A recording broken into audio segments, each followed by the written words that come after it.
Selamat pagi jemaat sekalian. Shalom. Kita bersyukur pada Tuhan, kita diberikan kesempatan sekali lagi untuk bisa bersama-sama beribadah pada hari Minggu ini. Mari saya undang jemaat sekalian, kita akan mempersiapkan diri kita untuk masuk dalam ibadah. Saya undang terus kita bangkit berdiri, kita akan masuki saat teduh.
Jemaat Tuhan, dengarkanlah ayat panggilan ibadah yang diambil dari Mazmur nomor 89 ayatnya yang kedua dan ketiga.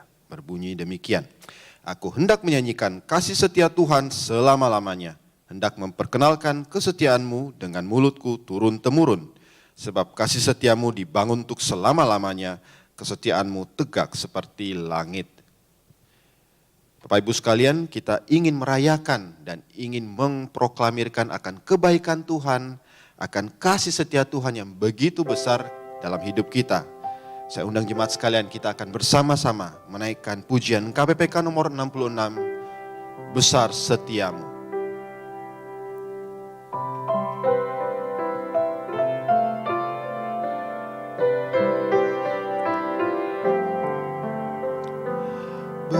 Besar setiamu,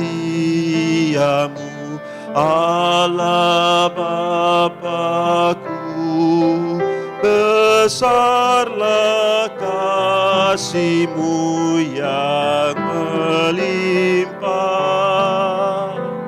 Tiada kurang dan tidak berubah, sempurna dan tetap selamanya.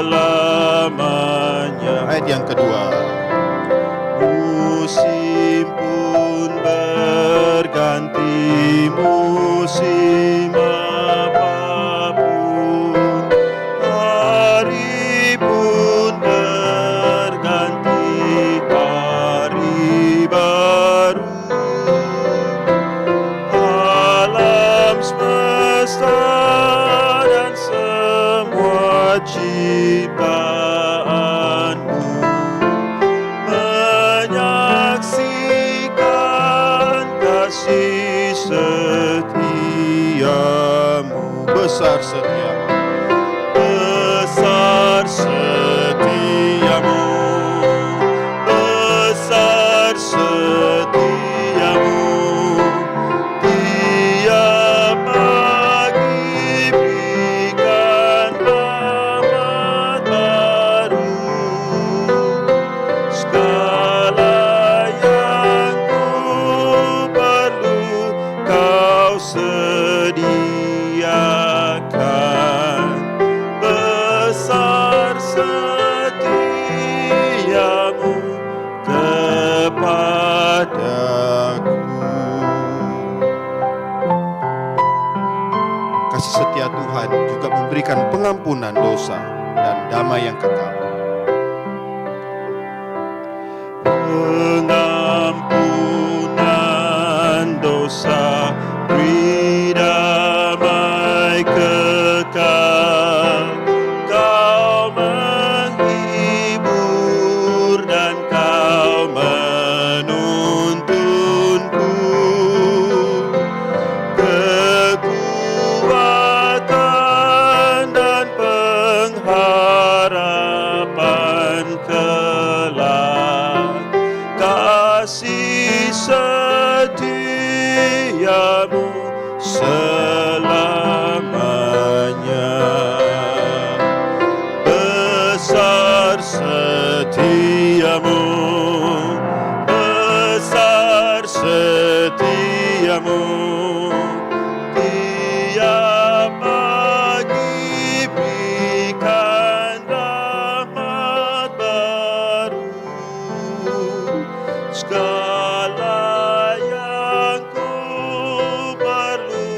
Kau sediakan besar setiamu kepadaku.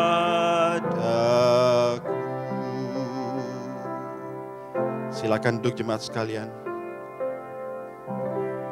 Kasih setia Tuhan sungguh besar kepada setiap kita. Di tengah-tengah pandemi seperti ini pun tidak meniadakan akan kasih setia Tuhan pada kita.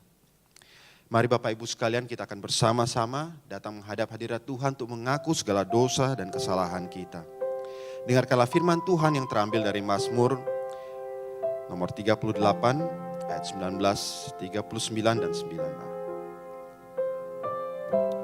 Ya, aku mengaku kesalahanku, aku cemas karena dosaku. Lepaskanlah aku dari segala pelanggaranku. Mari kita membuka jiwa kita, membuka hati kita untuk diselidiki oleh Tuhan.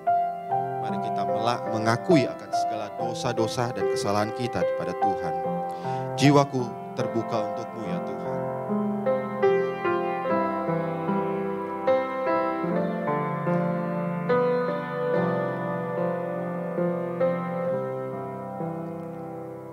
Jiwaku terbuka untukmu Tuhan. Selidiki, nyatakan segala perkara. Singkapkan semua yang terselubung,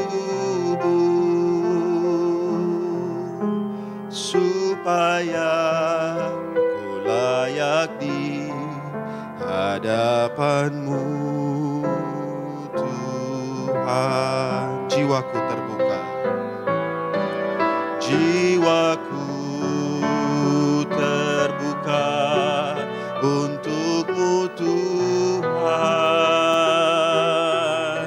Selidiki, nyatakan segala perkara. Singkapkan semua yang terselubung, supaya ku layak di hadapan-Mu Tuhan. Saya undang untuk jemaat boleh bangkit berdiri. Mari kita merendahkan hati kita di hadapan Tuhan. Allah yang Maha Kudus, Allah yang Maha mengetahui kehidupan kita, yang mengetahui segala dosa-dosa kita. Mari kita mengaku dosa dan kesalahan kita di hadapannya.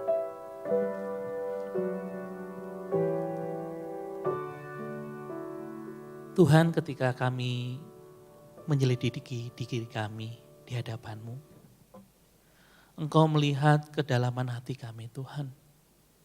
Bahkan sampai motivasi kami yang terdalam pun Engkau mengetahui. Mungkin orang-orang di sekitar kami Tuhan tidak mengetahui apa yang kami lakukan, apa yang kami pikirkan. Tetapi di hadapan-Mu tidak ada yang tersembunyi. Semuanya transparan, semuanya jelas. Engkau menyelidiki hati kami. Ketika kami menyadari akan hal itu Tuhan, kami menyadari bahwa diri kami tidak layak di hadapan-Mu. Kami adalah orang-orang yang Tuhan berikan anugerah, Tuhan pilih kami, Tuhan selamatkan kami, tetapi kami tetap melakukan hal yang tidak berkenan di hadapan-Mu. Oleh karena itu Tuhan, saat ini kami datang ke hadirat-Mu. Engkau adalah Allah yang kasih, yang mengundang setiap kami untuk boleh datang di hadirat-Mu, untuk mengakui segala dosa pelanggaran kami. Oleh karena itu Tuhan, dengan kerendahan hati kami mohon belas kasihan Tuhan, menjamah hidup kami, menguduskan kami, mengampuni segala dosa pelanggaran kami. Jamahlah kami Tuhan, layakkan kami, sehingga ketika kami beribadah hari ini, setiap pujian kami yang kami naikkan di hadapan Tuhan, itu tidak sia-sia, tetapi sungguh Engkau berkenan terhadap setiap pujian kami. Juga Tuhan, ketika kami juga akan merenungkan kebenaran firman-Mu, biarlah kebenaran firman-Mu boleh sungguh mengajar kami, menyucikan, menegaskan kami kembali bagaimana kami boleh bertindak sesuai dengan apa yang Tuhan maui di dalam hidup kami. Berkati kami Tuhan, jamah kami, dan kuduskan kami dari segala dosa pelanggaran kami. Inilah seruan doa permohonan kami Tuhan, permohonan pengampunan dosa, biarlah sungguh Tuhan berkenan dan Tuhan boleh memberkati kami. Terima kasih, kami menyerahkan doa kami di dalam nama Tuhan Yesus Kristus, kami sudah berdoa. Amin. Dipersilakan duduk Bapak Ibu, kasih dalam Tuhan. Dengarkanlah janji pengampunan dosa yang terambil dari Kolose 1 ayat 13 sampai 14. Ia telah melepaskan kita dari kuasa kegelapan dan memindahkan kita ke dalam kerajaan anaknya yang kekasih. Di dalam Dia kita memiliki penebusan kita, yaitu pengampunan dosa.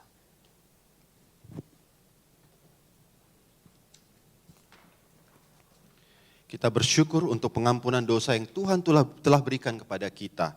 Mari kita bersama-sama menyanyikan KPPK 207, Penebusan.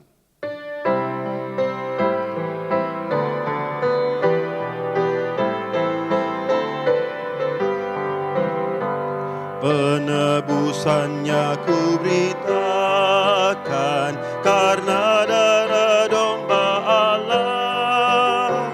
Ku ditebus karena rahmat-Nya agar ku jadi anak-Nya.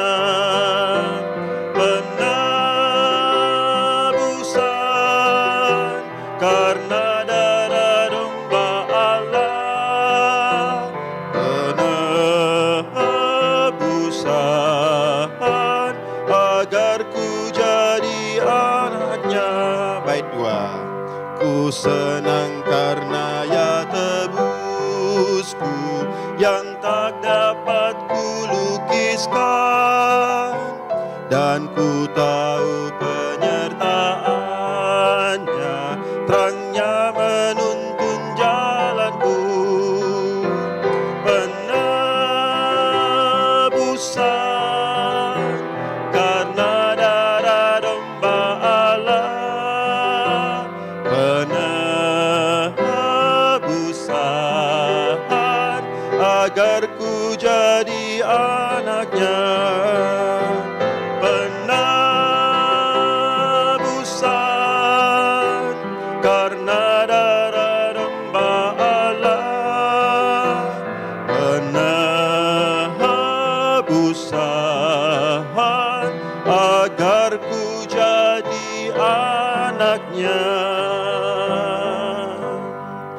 Syukur pada Tuhan kita sudah menjadi anak-Nya. Mari Bapak Ibu sekalian, kini tiba saatnya kita akan mengakui akan pengakuan iman rasuli kita bersama dengan segala jemaat Tuhan dari segala abad dan tempat. Kita bangkit berdiri. Pengakuan iman rasuli. Aku percaya kepada Allah, Bapa yang Maha Kuasa, Khalik langit dan bumi, dan kepada Yesus Kristus, Anak-Nya yang tunggal Tuhan kita, yang dikandung daripada Roh Kudus, lahir dari anak darah Maria, yang menderita sengsara di bawah pemerintahan Pontius Pilatus, disalibkan, mati dan dikuburkan, turun ke dalam kerajaan maut. Pada hari yang ketiga, bangkit pula dari antara orang mati, naik ke surga, duduk di sebelah kanan Allah, Bapa yang Maha Kuasa, dan dari sana Ia akan datang untuk menghakimi orang yang hidup dan yang mati. Aku percaya kepada Roh Kudus, gereja yang kudus dan am, persekutuan orang kudus, pengampunan dosa, kebangkitan tubuh, dan hidup yang kekal. Amin. Silakan duduk jemaat sekalian. Dalam ibadah kita pada hari ini, kita sungguh bersyukur karena kita akan diberkati oleh pelayanan musik dari Gloriamus Virtual Kucing. Saya persilakan untuk waktu dan tempatnya.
banyak untuk Gloriamus Virtual Kucing untuk pelayanannya, sungguh luar biasa sekali ya. Di tengah-tengah pandemi seperti ini pun kita masih tetap bisa melayani Tuhan walaupun secara virtual. Kami berdoa kiranya pelayanan ini bisa terus bertumbuh dan menjadi berkat bagi banyak orang. Mari Bapak Ibu sekalian, kita akan bersama-sama mendengarkan firman Tuhan yang nanti akan dibawakan oleh Pendeta Dr. Paulus Daun. Mari kita sama-sama persiapkan hati kita untuk menyambut akan firman Tuhan ini. Seperti pemazmur yang berkata, betapa ku cintai Taurat-Mu Tuhan. Kita ingin juga mencintai akan firman Tuhan ini. Aku mengasihi Engkau Yesus menjadi pengantar bagi persiapan kita mendengarkan firman Tuhan.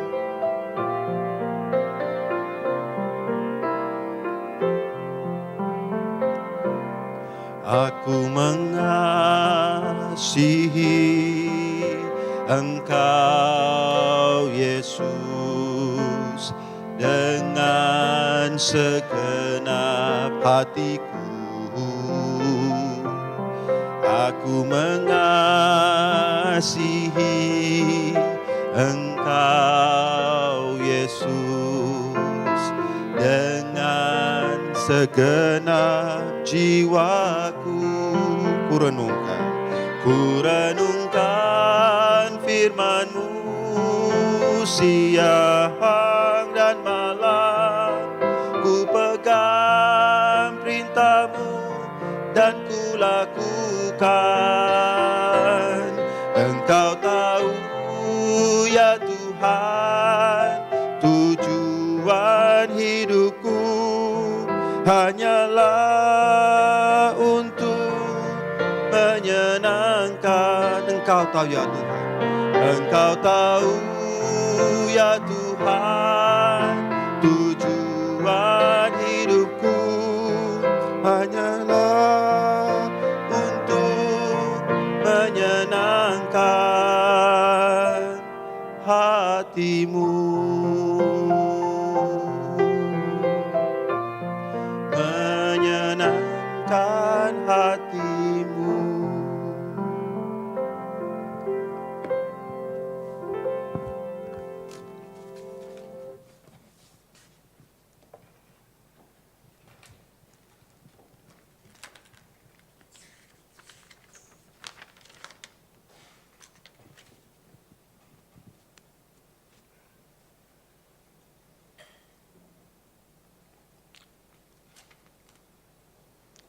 Selamat pagi, saudara semuanya. Selamat beribadah, baik di ruangan ini maupun di rumah masing-masing. Di dalam situasi kondisi pandemi COVID-19 ini, saya mengharapkan saudara semua dalam keadaan baik dan sehat. Nah, saudara, menurut jadwal program mimbar saudara minggu ini, kita akan bersama-sama merenungkan atau membahas satu tema yang berjudul membangun mezbah keluarga bagi Tuhan. Sebenarnya temanya berjudul mendirikan mezbah bagi Tuhan. Kemudian saya pikir tema ini ruang lingkupnya agak luas sekali, karena dari tema ini kita bisa membahas aspek ini, aspek itu. Mengingat bahwa waktu kita agak sempit, maka saya akan menyoroti dari satu aspek saja, yaitu membangun mezbah keluarga. Dari aspek keluarga kita akan melihat membangun atau mendirikan mezbah keluarga bagi Tuhan. Untuk itu mari kita melihat 3 bagian firman Tuhan. Yang pertama, kita akan melihat kitab Kejadian pasalnya yang ke-12. Kita akan melihat, saya kira ayatnya ke-6 ya, dari ayat ke-6 sampai ayatnya yang ke-8. Nah, saya akan bacakan. Abraham berjalan melalui negeri itu sampai ke suatu tempat dekat Sikem yaitu pohon terbantin di Mor. Waktu itu orang Kanaan diam di negeri itu. Ketika itu Tuhan menampakkan diri kepada Abram dan berfirman, "Aku akan memberikan negeri ini kepada keturunanmu." Maka didirikannya di situ mezbah bagi Tuhan yang telah menampakkan dirinya kepadanya. Kemudian ia pindah dari situ ke pegunungan di sebelah timur Betel. Ia memasang kemahnya dengan Betel di sebelah barat dan Ai di sebelah timur. Lalu ia mendirikan di situ mezbah bagi Tuhan dan memanggil nama Tuhan. Bagian kedua, kitab yang sama, kita akan melihat pasalnya yang ke-8, ayatnya yang ke-15 sampai ayatnya yang ke-20. Saya akan bacakan. Lalu berfirmanlah Allah kepada Nuh, "Keluarlah dari bahtera itu, engkau bersama-sama dengan istrimu, serta anak-anakmu dan istri anak-anakmu. Segala binatang yang bersama-sama dengan engkau, segala yang hidup, burung-burung, hewan dan segala binatang melata yang merayap di bumi, suruhlah keluar bersama-sama dengan engkau, supaya semuanya itu berkeriapan di bumi, serta berkembang biak dan bertambah banyak di bumi." Lalu keluarlah Nuh bersama-sama dengan anak-anaknya dan istrinya dan istri anak-anaknya. Segala binatang liar, segala binatang melata, dan segala burung semuanya yang bergerak di bumi, masing-masing menurut jenisnya, keluarlah juga dari bahtera itu. Dan lalu Nuh mendirikan mezbah bagi Tuhan dari segala binatang yang tidak haram dan dari segala burung yang tidak haram, diambilnya beberapa ekor, lalu ia persembahkan korban bakaran di atas mezbah itu. Bagian ketiga, saudara, kita melihat kitab Keluaran, pasalnya yang ke-17, ayatnya yang ke-15 dan 16. Lalu Musa mendirikan sebuah mezbah dan menamakannya Tuhanlah panji-panjiku. Ia berkata, tangan di atas panji-panji Tuhan, Tuhan berperang melawan Amalek turun-temurun. Mari kita berdoa. Terima kasih di dalam suasana pandemi, Tuhan masih memperkenankan kami pada hari yang Tuhan kuduskan ini untuk datang berbakti. Berkati ibadah ini ya Tuhan, baik yang saudara yang berada di sini maupun di rumah, melalui firman-Mu kami memperoleh berkat surgawi. Oleh karena itu ya Tuhan mohon, sekali lagi Engkau berbicara kepada setiap kami rela mendengar, dengan kelemah lembutan hati menerima, demikian pula kemampuan yang Tuhan berikan untuk kami boleh laksanakan dalam kehidupan nyata kami. Di dalam nama Tuhan kami, Yesus Kristus. Amin. Nah saudara, tema kita mendirikan mezbah keluarga bagi Tuhan. Yang pertama, kita akan melihat apa yang dimaksudkan dengan mezbah. Coba tampilkan.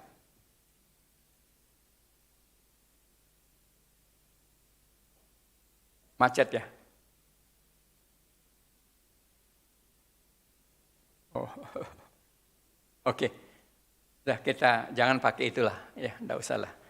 Kita akan gambarkan dengan kata-kata saja. Apa yang dimaksud dengan mezbah?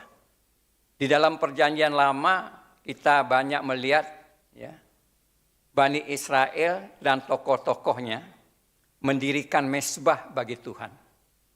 Mezbah itu adalah segunukan tanah, ya, atau tumpukan batu-batu yang sangat sederhana, disusun sedemikian rupa untuk dijadikan mezbah. Nah, mezbah Bani Israel itu secara fisik tidak begitu menarik dan sangat sederhana. Beda dengan mezbah orang-orang kafir. Mereka mendirikan dari batu-batu yang dipahat demikian indahnya, sehingga kelihatan sangat indah dan bernilai sekali.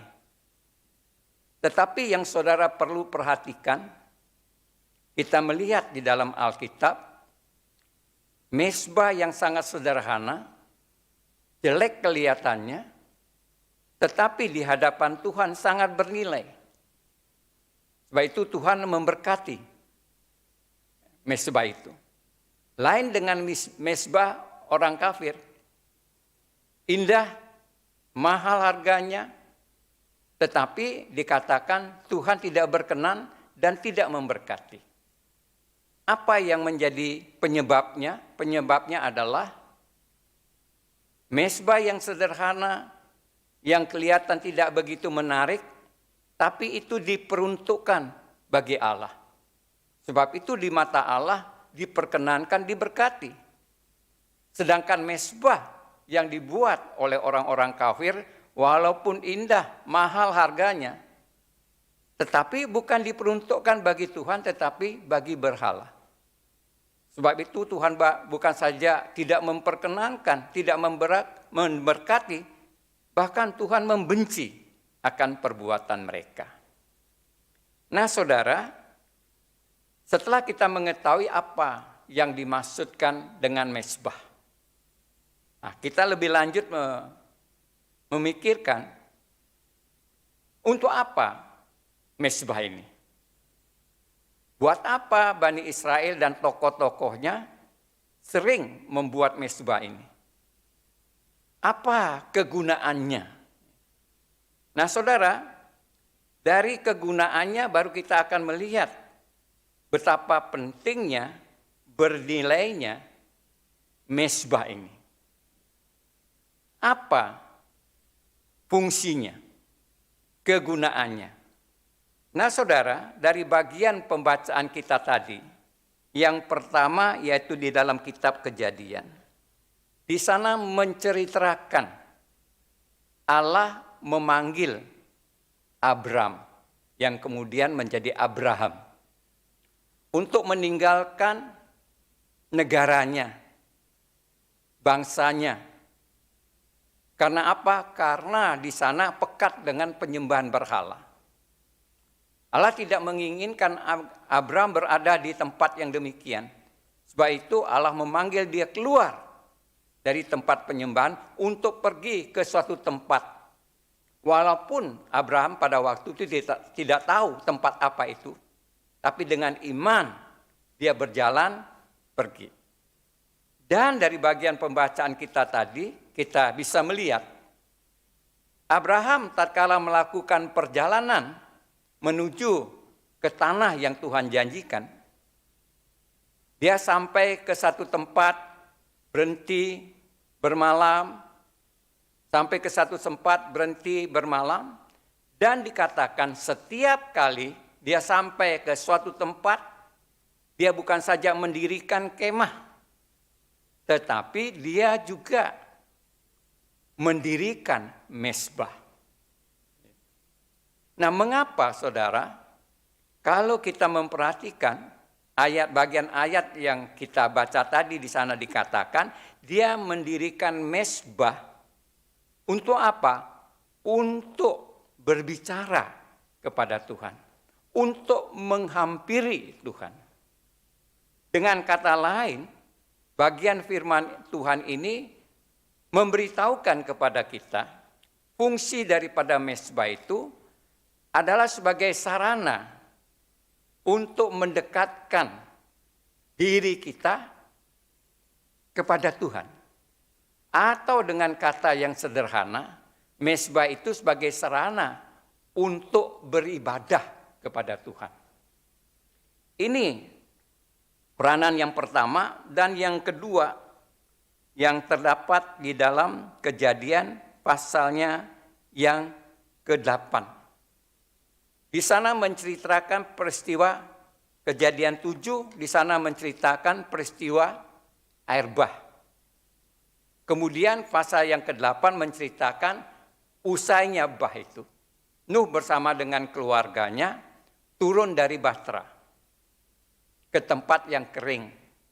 Nah, setelah sampai, pertama-tama yang dilakukan oleh Nuh dengan keluarganya yaitu mendirikan mezbah. Di sana mereka menyampaikan persembahan untuk apa, saudara? Untuk menyatakan pengucapan syukur.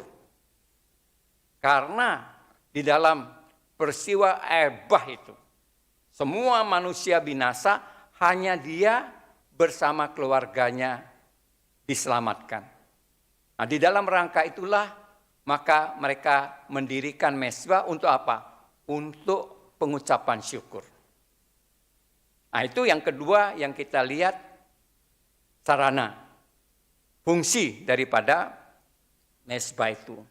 Lalu yang ketiga kita melihat di dalam kitab Keluaran pasalnya yang ke-17. Di sana menceritakan Bani Israel di bawah pimpinan Musa baru saja keluar dari Mesir, lalu mereka berhadapan dengan pasukan musuh yang sangat kuat, yang memiliki persenjataan lengkap menghadang mereka. Musuh ini disebut di dalam Alkitab adalah suku bangsa Amalek. Boleh dikatakan di atas kertas tidak mungkin Bani Israel yang baru keluar dari Mesir, apapun mereka tidak miliki. Ya toh? Hanya dengan demikian saja mereka keluar, tentu tidak mempersiapkan senjata yang lengkap. Langsung berhadapan dengan musuh yang demikian kuat dan hebatnya, jelas mereka pasti akan kalah. Pasti mereka akan dibantai. Tapi akhir daripada cerita itu kita melihat mereka bukan kalah, justru mereka menang. Kemenangan mereka bukan oleh karena mereka hebat. Tidak. Jelas dengan peristiwa doa yang dibawakan Musa di atas bukit menunjukkan kemenangan mereka itu semata-mata oleh karena pertolongan Tuhan. Nah, setelah selesai peristiwa itu dikatakan langsung mereka mendirikan mezbah. Lalu mezbah itu dinamakan Tuhan itu panji-panjiku. Atau dengan kata lain, Tuhan yang membuatkan mereka berkemenangan. Nah, ini memberitahukan kepada kita bahwa mezbah itu dijadikan batu peringatan akan pertolongan Tuhan. Nah, saudara, kita sudah mengetahui apa itu mezbah. Kita juga sudah mengetahui fungsi daripada mezbah itu. Nah, sekarang tiba saatnya kita akan membahas tema kita, mendirikan mezbah keluarga bagi Tuhan. Mezbah ini supaya diadakan juga di keluarga-keluarga kita. Tentu yang dimaksudkan mendirikan mezbah di tengah-tengah keluarga kita, bukan kita mengumpulkan tanah kita bentuk mezbah, bukan juga kita kumpulkan batu-batu sedemikian rupa untuk jadi mezbah. Jadi apa yang dimaksudkan dengan mezbah keluarga? Mezbah keluarga itu adalah kita mendirikan suatu wadah di mana kita mempunyai kesempatan untuk mendekatkan diri kita kepada Tuhan. Agar supaya mezbah ini menjadi wadah untuk kita beribadah kepada Tuhan. Caranya bagaimana, saudara? Biasanya yang kita lakukan yaitu melalui kehidupan kita setiap hari, di dalam hal membaca firman Tuhan, berdoa kepada Tuhan, merenungkan firman Tuhan sebagai mezbah yang menjadi wadah kita. Dengan cara itu kita menghampiri, menghadapi Tuhan. Itu secara individual. Kalau secara kolektif, arti daripada mezbah keluarga yaitu kita bukan saja sebagai kepala keluarga mendekatkan diri kita kepada Tuhan, dan kita berusaha mengajak pula anggota keluarga lainnya. Di dalam hal ini istri kita, anak-anak kita, baik yang laki maupun perempuan. Kalau misalnya kita mempunyai mantu, nah mempunyai cucu yang tinggal bersama-sama, kita usahakan, kumpulkan. Melalui itu kita mengadakan mezbah keluarga. Nah saudara, coba kita pikirkan sejenak, mengapa banyak sekali anggota gereja? Mungkin mereka bukannya tidak tahu atau tidak pernah mendengarkan, atau dengan kata lain mereka sudah pernah mendengarkan arti mezbah keluarga untuk Tuhan. Tetapi di dalam pelaksanaannya kita tidak lakukan. Kita lalui kehidupan kita, sebenarnya kesempatan banyak mendirikan mezbah keluarga tidak kita lakukan. Hal ini disebabkan oleh karena banyak anggota jemaat tidak mengerti atau mengabaikan betapa pentingnya mendirikan mezbah keluarga ini. Dari mana kita mengetahui pentingnya, saudara? Yaitu daripada fungsi daripada mezbah itu. Nah, kita pikirkan sejenak ya. Melalui bagian firman Tuhan yang kita baca tadi untuk melihat pentingnya mezbah keluarga ini, supaya di dalam kehidupan nyata kita sebagai orang Kristen, sebagai keluarga Kristen, tidak sekali-kali mengabaikan pentingnya mezbah keluarga ini. Nah, firman Tuhan bagian yang pertama yaitu dalam kitab Kejadian 12. Di sana dikatakan Abraham dipanggil untuk meninggalkan situasi kondisi yang pekat dengan penyembahan berhala untuk pergi ke tempat yang dijanjikan oleh Tuhan agar dia bukan lagi menyembah kepada berhala, tetapi menyembah kepada Tuhan. Dan dikatakan setiap kali dia berhenti di satu tempat dalam rangka menuju ke tempat yang dijanjikan oleh Tuhan, dikatakan di samping mendirikan kemah, dia juga mendirikan mezbah. Untuk apa? Di sana dia pakai mezbah itu untuk menyerukan nama Tuhan. Dengan kata lain, melalui mezbah itu sebagai sarana untuk menghampiri dirinya kepada Tuhan, untuk beribadah kepada Tuhan. Di sini pentingnya, saudara, melalui ayat ini untuk membuka pikiran kita, untuk memberi pencerahan kepada kita, untuk melihat sebenarnya betapa pentingnya mezbah keluarga itu. Kalau kita melakukannya, saudara, kita sendiri, keluarga kita bersama-sama mengadakan mezbah keluarga. Maka kalau saya boleh mempergunakan istilah memaksa, tanda kutip ya. Dengan kita mengadakan mezbah keluarga itu, kita memaksa, tanda kutip ya, Allah berada di tengah-tengah kita. Bukankah Tuhan Yesus mengatakan apabila ada 2-3 orang berkumpul bersama-sama atas namaku, maka aku berada di tempat itu. Wah, luar biasa saudara kalau kita mendalami ya, bagian ini. Kalau melalui mezbah itu Allah berada di tengah-tengah keluarga kita. Apa yang terjadi, saudara?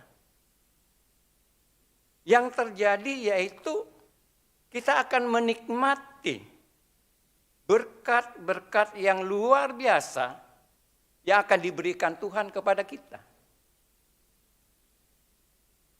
Orang Tionghoa paling suka hoki. Mereka sebut hoki. Kalau kita orang Kristen mengatakan itu berkat. Kalau orang pada umumnya mengatakan rezeki. Nah, orang Tionghoa mempunyai kepercayaan apabila keluarga kita mau mendapatkan hoki, maka pada waktu tahun baru Imlek gak boleh menyapu. Pernah saya ungkapkan itu, Mas, saudara masih ingat gak itu? Apabila di waktu tahun baru Imlek, kotoran di rumah kita sapu keluar rumah, berarti kita menyapu hoki itu keluar rumah. Oleh karena itu tidak boleh menyapu. Apabila kita terpaksa menyapu, maka sampah-sampah itu bukan diarahkan keluar rumah, tapi diarahkan ke dalam rumah supaya hokinya itu jangan tersapu keluar rumah. Nah, kita mendengar agak lucu, tapi ini merupakan kepercayaan di kalangan orang Tionghoa. Apabila kita melihat Alkitab, di dalam rumah kita ada hoki atau tidak ada hoki, bukan karena sapu menyapu. Tidak begitu mudahnya. Alkitab dengan jelas mengatakan, kalau kita menginginkan keluarga kita dipenuhi dengan hoki, dipenuhi dengan rejeki, dipenuhi dengan berkat, tidak ada jalan lain. Terkecuali kita mengundang Tuhan ada di tengah-tengah keluarga kita. Kalau ada Tuhan di tengah-tengah keluarga kita, maka kita akan seperti Paulus dengan berani memproklamasikan, jikalau Allah berpihak padaku, siapa lawanku? Jikalau Allah ada di tengah-tengah keluarga kita takut apa lagi? Pasti Allah bukan saja berada di tengah-tengah kita, Dia akan berpihak kepada kita. Dia akan menangani segala sesuatu yang kita alami di dalam keluarga kita.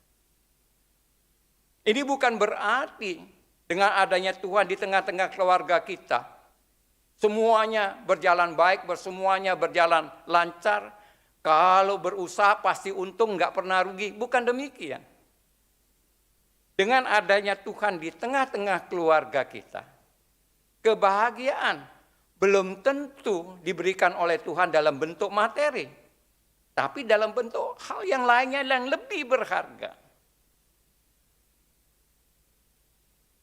Bagaimana kita bisa menjelaskan secara rasional? Benarkah dengan adanya Tuhan di tengah keluarga kita, maka keluarga kita akan penuh dengan kebahagiaan? Bisa dijelaskan secara rasional dan sederhana.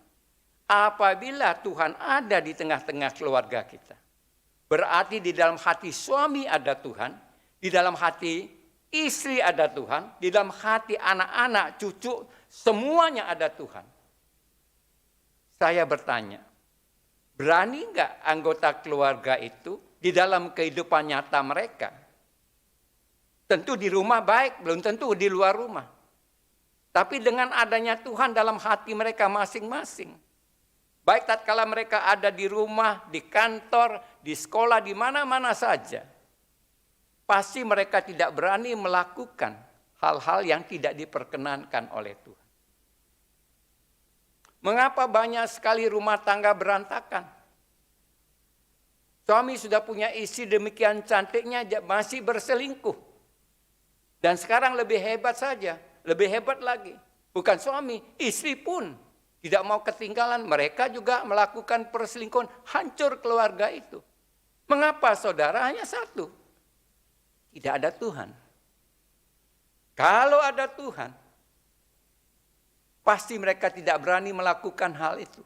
Dengan demikian keluarga ini menjadi keluarga yang utuh, yang diberkati dan penuh dengan kebahagiaan. Bukan saja suami bahagia, istri bahagia, anak-anak cucu semuanya bahagia. Kalau kita meninjau dari aspek ini, maka jelas betapa pentingnya artinya mendirikan mezbah keluarga. Karena dengan mezbah itu kita memaksa Allah, tanda kutip, harus ada di tengah-tengah kita. Karena itu janjinya. Karena itulah juga menjadi kunci kebahagiaan keluarga kita. Kalau kita sadar, pasti tidak berani kita sebagai keluarga Kristen mengabaikan hal itu. Lalu yang kedua, saudara, yaitu kita melihat di dalam kitab Kejadian, pasalnya yang ke-8, cerita Nuh. Setelah melalui peristiwa yang luar biasa menakutkan, air bah yang demikian ganasnya mereka saksikan dan melihat banyak manusia demikian saja tenggelam. Tapi mereka terlindungi oleh karena berada di dalam bahtera. Berapa lama dia berada di bahtera? Berapa lama peristiwa air bah itu berlangsung? Kita tidak tahu, tetapi cukup mengerikan. Mereka ketakutan di dalamnya. Tapi puji Tuhan, setelah berlalu, mereka selamat. Lalu dikatakan, pertama-tama yang dilakukan, mereka membuat mezbah. Menyampaikan korban persembahan dalam rangka pengucapan syukur untuk pertolongan penyelamatan yang Tuhan berikan. Dengan kita mengadakan mezbah keluarga, itu sebagai wadah untuk kita menyampaikan ucapan syukur. Mengapa saudara kalau tidak ada mezbah itu kita sebagai manusia sering-sering lupa. Pada waktu susah gampang aja kita bilang aduh Tuhan tolong. Gampang aja kita menghampiri, tetapi setelah ditolong kita lupa. Oleh karena itu sering-sering umat Kristen menjadi umat yang tidak tahu membalas budi. Alkitab menceritakan pada suatu kali ada 10 orang yang menderita penyakit kusta. Datang kepada Tuhan memohon dengan sangat supaya disembuhkan. Tuhan melihat kasihan lalu menyembuhkan. Nah pada waktu itu adat istiadat orang Yahudi, kalau membuktikan mereka sudah sembuh harus lapor kepada pemuka-pemuka agama. Lalu setelah disembuhkan mereka pergi untuk melapor kalau dirinya sudah sembuh. Dan benar mereka sembuh. Dan dikatakan oleh Alkitab, di antara 10 orang yang disembuhkan, hanya 1 orang saja yang datang kembali kepada Tuhan mengucapkan syukur. Tuhan melihat, geleng-geleng kepala. Dia berkata, loh, yang aku sembuhkan kan 10 orang. Kenapa hanya 1 orang saja yang pulang, yang mengucapkan syukur? Kata Tuhan ini jelas terlihat. Tuhan sangat-sangat senang, berkenan, apabila bukan oleh karena pertolongannya, senang dan berkenan apabila anak-anaknya yang banyak mendapatkan berkat itu tahu bagaimana menjadi orang yang tahu membalas budi. Datang hanya mengucap syukur saja. Tuhan sudah senang. Tapi sering-sering kita ini pada waktu kesusahan, waktu menghadapi ini tidak benar, itu tidak benar. Mudah doh Tuhan tolong saya. Kenapa kok saya begini, kenapa kok saya begitu. Tuhan kau tolong, bukakan jalan. Dan Tuhan mengulurkan tangan menolong. Setelah itu kita lupa. Tetapi apabila kita mendirikan mezbah keluarga, itu sebagai satu sarana di mana kita mendekatkan diri kita pada Tuhan, di mana kita mempunyai kesempatan introspeksi. Sehingga kita bisa memikirkan kembali apa yang Tuhan lakukan di dalam kehidupan. Dengan demikian saudara, mau tidak mau timbullah hati yang tahu bersyukur.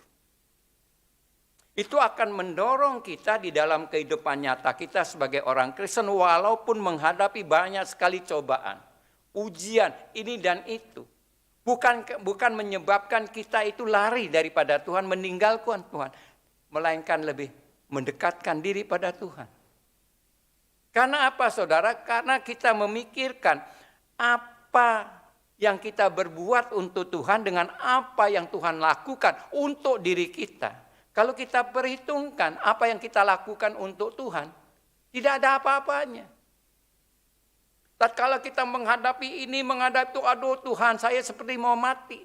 Tapi tatkala kita memikirkan apa yang Tuhan lakukan, penderitaan yang Tuhan lakukan untuk kita, dibandingkan kita tidak dihitung apa-apa. Dengan demikian saudara, sarana kita membuat mesbah keluarga, mendorong kita memikirkan hal itu. Sehingga kehidupan kekristenan kita bukan makin hari makin jauh daripada Tuhan, justru makin hari makin dekat. Ada kalanya saya mendengar banyak orang Kristen dulunya, wah luar biasa, mengasihi Tuhan, melayani begitu, tapi tiba-tiba bukan saja jauh daripada Tuhan, meninggalkan Tuhan, ganti agama. Disebabkan oleh karena mendapatkan suami, mendapatkan istri yang cantik, demikian aja Tuhan dilupakan. Kenapa? Orang-orang ini jelas tidak tahu, orang Kristen yang tidak tahu membalas budi. Mengapa? Karena mereka tidak mengingat apa yang Tuhan lakukan untuk diri mereka. Dan yang terakhir saudara, yaitu peperangan yang dialami Bani Israel melawan orang Amalek. Lalu mendirikan mesbah dijadikan satu peringatan. Wah saudara, ini penting. Dengan adanya mesbah itu selalu kita jadikan peringatan. Memikirkan segala sesuatu bukan saja kita memikirkan pertolongan-pertolongan Tuhan dalam berkat-berkat. Dan juga kita akan memikirkan mesbah itu sebagai sarana untuk mengingatkan kita apa yang Tuhan lakukan di dalam kehidupan kita. Kita ini siapa sih? Kita adalah orang yang berdosa. Siapakah kita ini? Orang yang dikuasai oleh dosa. Siapa kita ini? Kita adalah orang yang kalau boleh mempergunakan istilah nasib, adalah nasib yang sangat tragis karena kita ini hidup menunggu mati. Setelah mati nanti kita diadili lalu kita dibuang ke api neraka. Itulah akhir hidup yang sangat tragis. Siapapun dia, asal dia adalah manusia berdosa. Tapi luar biasa salib yang dulunya dianggap memalukan sekarang sangat mulia. Karena apa? Karena ada seorang yang namanya Yesus mengubah salib itu menjadi luar biasa mulianya, luar biasa agungnya. Karena di sana Yesus merampungkan rencana keselamatan Allah untuk saudara dan saya. Dengan adanya mesbah kita mau tidak mau di dalam persekutuan. Mesbah sebagai sarana. Tidak luput setelah kita bicarakan mengenai Kristus dan salibnya. Hal itu kita lihat di dalam seluruh kitab. Isi dari Alkitab dari Kejadian sampai Wahyu. Penuh dengan kisah tentang Kristus bersama dengan salibnya. Itu sebagai mesbah, sebagai batu peringatan. Dengan demikian selalu menyebabkan kita ini di dalam kehidupan kita sebagai orang Kristen. Kita merasa heran apabila sedikit-dikit saja kita kecewa. Dikit-dikit aja kita ngomel, dikit-dikit aja kita marah. Ada kalanya bukan aja buruh bisa mogok, orang Kristen pun bisa mogok. Ya pendeknya Tuhan, minggu ini saya nggak datang. Takut Pak Pendeta kunjungi, kan enggak enak, enggak punya alasan. Kenapa enggak datang? Udah datang aja. Tapi perpuluhan saya enggak akan berikan. Banyak orang Kristen yang demikian. Awas Tuhan, mengancam Tuhan, marah sama Tuhan. Tetapi apabila kita mengadakan mesbah keluarga sebagai sarana untuk mengingatkan kita. Siapa sih kita ini sih? Siapa Tuhan itu? Kita ini debu tanah. Di hadapan Allah tidak ada nilainya sama sekali, tetapi Allah kita luar biasa agung, luar biasa mulia, yang duduk di sorga sana, yang disembah, yang dipuji oleh para malaikatnya. Luar biasa tingginya. Tapi dia tidak memandang rendah, tidak meremehkan kita. Dia memperhatikan. Bukan saja soal-soal yang besar, sampai sekecil-kecilnya. Doa kita bukan saja mengenai masalah besar diperhatikan, masalah kecil pun diperhatikan. Luar biasa. Walaupun orang tua kita menyintai kita bagaimana, tidak akan ada orang tua sebagaimana Bapa di sorga. Dia tahu semuanya. Sebab itu dia memberikan yang terbaik bagi kita, supaya kita hidup kita bahagia. Wah, luar biasa, saudara. Nah, kalau kita merenungkan sampai di sini, maka kita akan melihat betapa pentingnya mesbah keluarga. Mungkin selama ini kita abaikan, tapi kita bersyukur dengan adanya pandemi. Bukan berarti saya menyukurin adanya pandemi, bukan begitu. Adanya pandemi ini, saudara, apakah saudara melihat di tengah-tengahnya ada maksud Tuhan? Di antaranya dengan pandemi ini kan kita di penjara, di rumah. Saya di rumah. Pendeknya keluar selama berapa? 8 bulan atau 9 bulan ini. Boleh katakan berapa kali aja. Boleh dihitung dengan jari keluar rumah. Itu untuk belanja. Wah, setengah mati di rumah. Tapi itu menyebabkan kita mempunyai banyak waktu. Dulu sering-sering kita mengabaikan, tidak ada mesbah keluarga karena no time. Tidak ada waktu, bos sekian. Tapi dengan adanya pandemi ini, waktu itu sangat besar, luas. Keluarga untuk berkumpul banyak sekali. Inilah kesempatan mulai kita belajar. Belajar bagaimana mendirikan mesbah keluarga. Nah, dalam masa pandemi ini kalau kita belajar itu kemudian menjadi kebiasaan. Sehingga oleh karena sudah menjadi kebiasaan, sehingga nanti pandemi ini sudah berlalu, pelajaran yang kita pelajari, khususnya di dalam hal mendirikan mesbah keluarga itu akan berkesinambungan, akan terus berjalan. Dengan demikian saudara, kita boleh bayangkan kita menjadi keluarga Kristen. Kalau tidak bahagia, saya tidak percaya. Pelayanan saja saya 50 tahun. Hidup saya berkeluarga, kalau tidak salah 2 tahun lagi sudah merayakan perkawinan emas.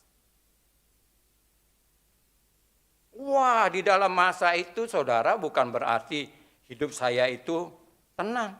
Tidak. Saya bagaikan perahu yang mengarungi samudera luas. Ada kalanya menghadapi suasana yang tenang. Ada kalanya mengalami gelombang-gelombang riak-riak sedikit. Tapi ada kalanya gelombang yang besar. Sampai saya kebingungan, saya tidak tahu bagaimana menghadapinya. Tetapi Tuhan bersama-sama. Sebab itu luar biasa dalam pengalaman kehidupan saya. Bagaimana penyertaan berkat Tuhan. Dalam situasi apapun. Sampai saat ini dan saya yakin sampai saya dipanggil Tuhan. Tuhan akan terus memberkati. Bukan saja pribadi saya. Tetapi keluarga saya, keluarga besar saya. Dan juga keluarga-keluarga lainnya. Karena apa? Ini bukan apa yang saya katakan. Kalau saya katakan jangan percaya. Tapi apabila ini firman Tuhan mengatakan, tidak ada jalan lain. Kita hanya bisa mengaminkan. Tuhan kiranya memberkati. Mari kita berdoa. Terima kasih ya Tuhan, firman-Mu yang sederhana, yang sudah ditaburkan. Kiranya Tuhan melalui Roh-Mu yang kudus memberkati, agar firman-Mu ini bukan saja kami dengar, kami mengerti, dan tolonglah. Berikan kami kemampuan untuk kami boleh wujudkan. Sehingga benar-benar di tengah-tengah keluarga kami dapat mendirikan mesbah keluarga yang benar-benar bukan saja menjadi berkat bagi keluarga kami, demikian juga bisa menjadi saksi yang indah di dunia yang kelam dengan dosa, kelam dengan penderitaan ini. Sehingga nama Tuhan di tengah-tengah dunia ini dipermuliakan. Dalam nama Tuhan Yesus. Amin. Saya serahkan kembali.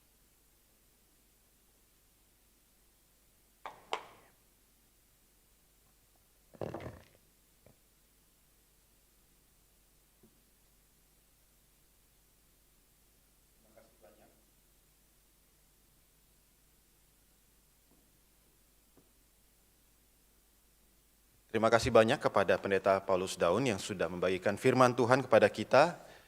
Dan kiranya apa yang sudah disampaikan ini bukan saja memberkati kita, tapi bisa kita praktekkan dalam kehidupan kita sehari-hari. Mari Bapak Ibu sekalian, kita akan bersama-sama mempersiapkan diri untuk memberikan persembahan. Persembahan minggu ini dapat kita lakukan dengan cara scan barcode melalui OVO, GoPay, Dana, ShopeePay, atau bisa ditransfer ya lewat rekening BCA, nomornya 001 305 2422 atas nama Gereja Kristus Yesus, atau bisa juga dimasukkan ke dalam amplop ya, nanti dibawa pada waktu kita sudah bisa beribadah bersama-sama di gereja. Oke, mari Bapak Ibu sekalian, kita akan nyanyikan sebuah lagu pujian, Betapa Ku Bersyukur atas segala berkat yang sudah Tuhan berikan pada kita, sambil kita memberikan persembahan.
bersyukur karena Engkau tidak melihat berapa besar yang telah kami beri, namun Engkau melihat isi hati kami yang memberi. Terimalah ya Tuhan persembahan ini. Dalam nama-Mu, Tuhan Yesus Kristus, kami berdoa. Amin. Kita akan mendengarkan berita penggembalaan. Waktu dan tempat saya persilakan. Kita bersyukur kepada Tuhan.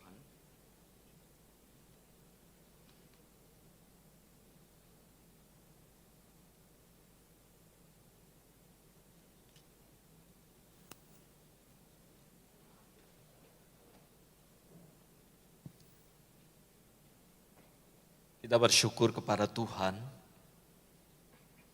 Hari ini kita bisa bersama-sama beribadah kepada-Nya. Kita melihat kebaikan Tuhan dalam kehidupan kita.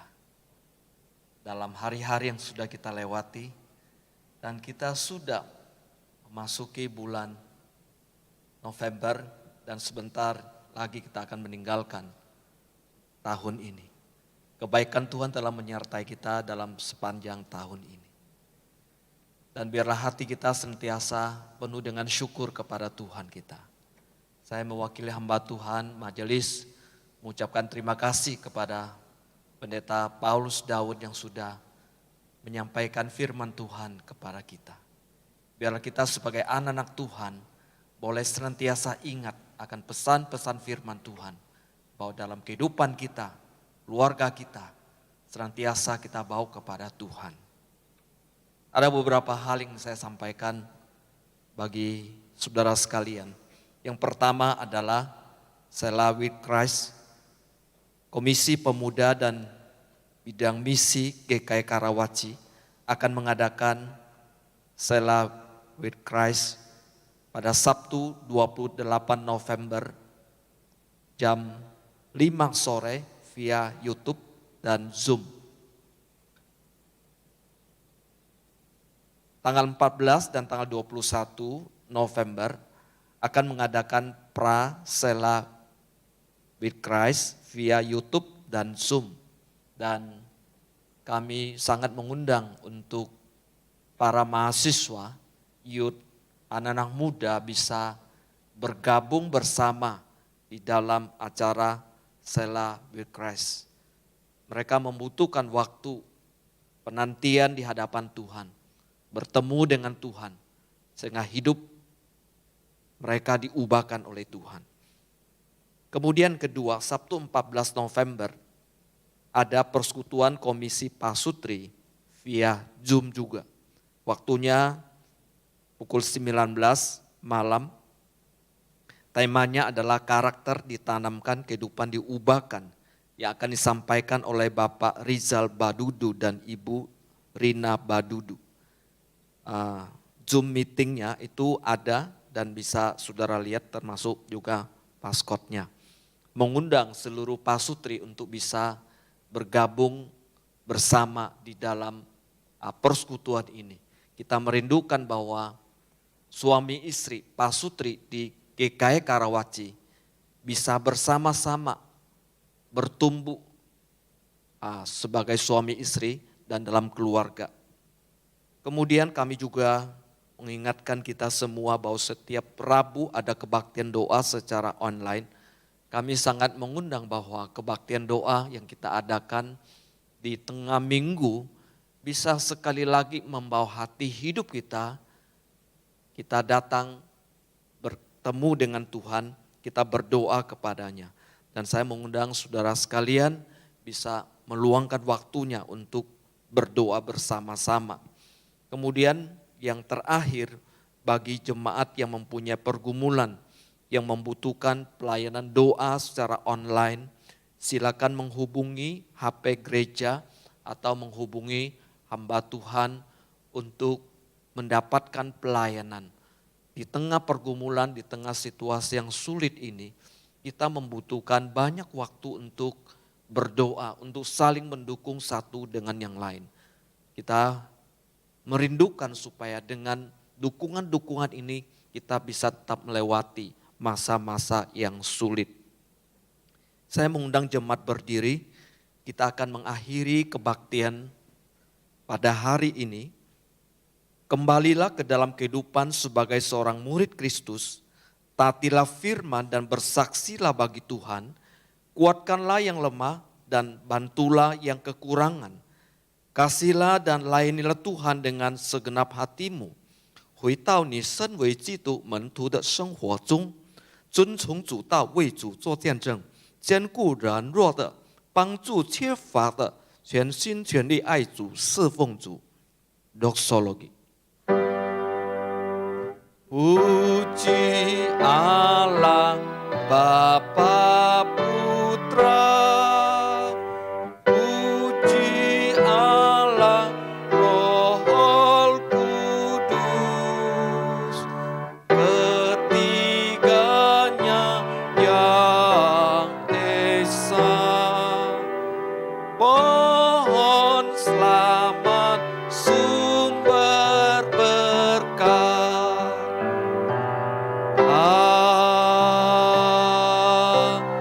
Amin. Jemaat yang saya kasih dalam Tuhan, arahkan hatimu dan terimalah berkat Tuhan. 我们敞开我们的心来领受上帝的祝福。Kiranya kasih karunia dari Tuhan kita Yesus Kristus, kasih sayang daripada Bapa yang tidak pernah berkesudahan, serta persekutuan, pertolongan, penghiburan, penyertaan Roh Kudus, menyertai hidup saudara mulai saat ini, bahkan sampai selama-lamanya.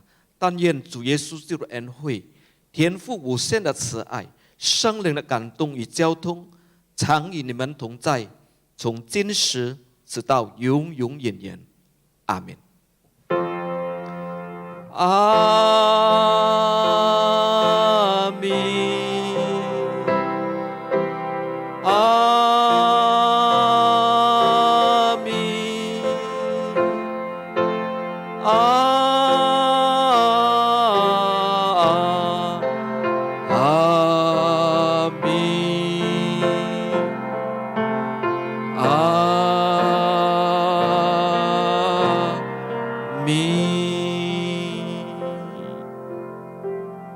Jemaat silakan duduk, saat teduh.